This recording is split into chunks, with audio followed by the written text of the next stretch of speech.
My father has had the greatest impact on me and made me who I am today. My father always encouraged learning, whether it was about foreign issues or scientific discoveries. Several times during the week, he would actually sit down and watch shows on the History Channel with us. One was on the military genius of Alexander the Great, and the other was on the military genius of Hannibal. These shows actually sparked my love for history and foreign affairs.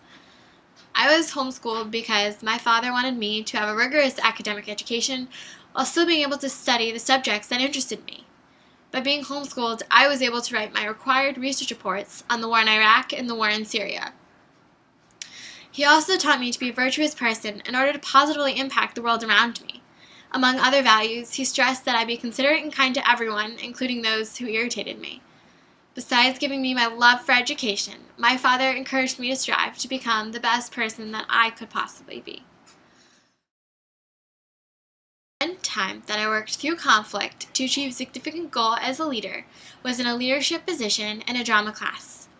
For several years, my mom led a homeschool group throughout the school year. One of the volunteer moms actually ran a drama class for us. However, in my sophomore year, there was a lot of conflict because the script wasn't finished until halfway into the school year. Also, many of the girls did not get the parts that they wanted. However, through encouragement and organization, the other leaders of the club and I were able to get the show performed. I ended up getting the part that many of the girls wanted, which added to the tension and the conflict.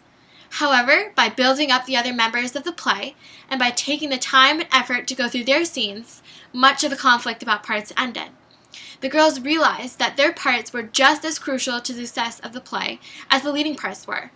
I also organized many other rehearsals in order that we would have more opportunities to run through the play.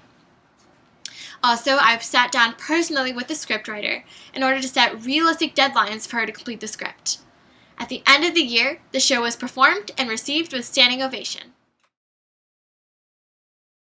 The one time that I failed as a leader was in my leadership position as an art teacher. During the school year, I'm an art teacher to 24 children from 5 to 8 years old in an organized homeschool group called Classical Conversations. Once during the year, I planned a lesson using the different types of arches used by architects throughout the centuries. The project was to create a perspective drawing using these arches. However, I failed to realize the actual difficulty of the lesson and that my oldest children were only 8 years old. Many of my students actually became frustrated because they were being forced to understand an advanced concept and they simply couldn't understand how to draw these arches using the concept of perspective. I was forced to make the concept easier on the spot in order to keep their attention and interest. I recognized that as a leader, one has to adapt to difficult situations quickly while remaining in control of the situation the entire time.